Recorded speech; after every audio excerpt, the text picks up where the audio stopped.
बिस्मिल्लाहिर रहमानिर रहीम। कत्ले हुसैन असल में मर्गे यजीद है, इस्लाम जिंदा होता है কারবালা के बाद। আমরা 10ই মুহররম কারবালার সেই অসম যুদ্ধ চোখে দেখিনি, কিন্তু ইতিহাস থেকে জেনেছি। কিন্তু আজকে আমরা বাস্তবে দেখছি মধ্যপ্রাচ্যের মাটিতে কারবালার সেই অসম যুদ্ধের পুনরাবৃত্তি। এই মধ্যপ্রাচ্যের মাটিতেই লুকিয়ে আছে মুসলিম উম্মার যাবতীয় সমস্যার সমাধান। এই মধ্যপ্রাচ্যের মাটিতে মুসলিমদের যুদ্ধে পতন পরাজয় মানে হল সমগ্র মুসলিম উম্মার পতন এবং পরাজয়। এখানে পতন হলে, মুসলিমদের পতন হলে সারা বিশ্বে মুসলিমদের উপর যে অত্যাচার চলছে, অত্যাচারের স্টিম রোলার চলছে, তা চলতেই থাকবে। আর এখানে যদি মুসলিমদের বিজয় হয়, তাহলে আর মুসলিমদের আর অত্যাচারিত লাঞ্ছিত হবে না সারা বিশ্বব্যাপী। আমরা এই মধ্যপ্রাচ্যে যে চলমান যে কারবালার অসম যুদ্ধ চলছে, আমরা দেখছি একদিকে ইসলাম, অন্যদিকে বাতিল শক্তি।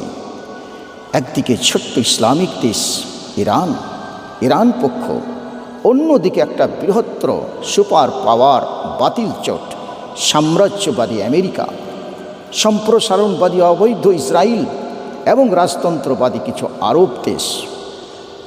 তাদের বিরুদ্ধে একাই লড়ে যাচ্ছে ছোট্ট একটা ইসলামিক দেশ, তাদের ইমানি শক্তি নেই এবং আল্লাহর সাহায্য নেই।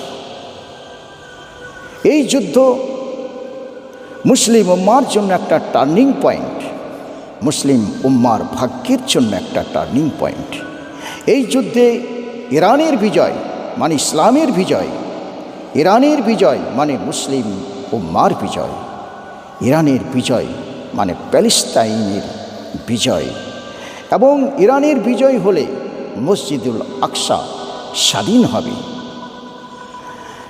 আল্লাহর পক্ষ থেকে আসে সাহায্য, আল্লাহর পক্ষ থেকে আসে বিজয় মুমিনদের জন্য, মুসলিমদের জন্য, যারা আল্লাহর পথে জান মাল কোরবানি করছে তাদের জন্য। অবশ্যই ইরান বিজয় হবে আমরা আশা করি। এবং ইরান আজকে বিশ্বে দেখিয়ে দিবে যে আল্লাহর সাহায্য থাকলে এবং আল্লাহর পথে চললে, ন্যায়ের পথে, ইনসাফের পথে চললে কোনো আগ্রাসী শক্তি, কোনো বাতিল শক্তি তাদের নত করতে পারবে না।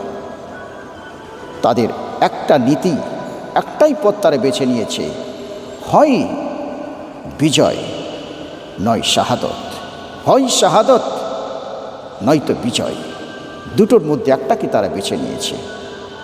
আসুন আমরা এই মজলুম, এই ইসলামিক দেশ ইরানের জন্য আমরা দোয়া করি, যে ইরান সারা বিশ্বের মুসলিম উম্মার স্বাধীনতার জন্য লড়াই করছে, যে মুসলিম উম্মার মুক্তির জন্য লড়াই করছে, তাদেরকে বাতিলের দ্বারা অত্যাচারের হাত থেকে মুক্ত করার জন্য লড়াই করছে, সেই ইরানের জন্য আমরা দোয়া করি, আল্লাহর সাহায্য প্রার্থনা চেয়ে। ওয়া আখিরি দাওয়ানা আলহামদুলিল্লাহি রাব্বিল আলামিন।